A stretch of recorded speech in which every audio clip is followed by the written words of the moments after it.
முரண் என்ற மிகப்பெரிய அரக்கன் தேவர்களையும் முனிவர்களையும் கடுமையாக துன்புறுத்தி வந்தான். அந்த கொடுமையின் துயரத்தை தாங்காமல் அவனிடமிருந்து தங்களை காப்பாற்றுமாறு விஷ்ணுவிடம் தேவர்களும் முனிவர்களும் முறையிட்டனர். அனைவரையும் காக்கும் பொருட்டு விஷ்ணு அந்த அசுர அரக்கன் முரனுடன் போரிட்டு வென்றார்.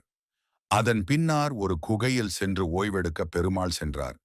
இதை பார்த்த தோல்வியின் விரக்தியில் இருந்த முரண் பெருமாளை கொல்ல ஒரு வாளை ஓங்கியபடி வருகிறார்.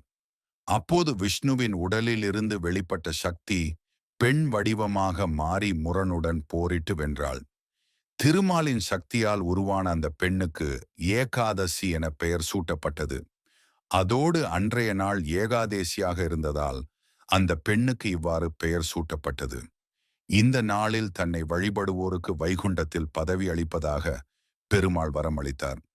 இதனால் இந்த தினத்தை வைகுண்ட ஏகாதசி என்ற பெயரில் மிக சிறப்பாக கொண்டாடப்படுகின்றது.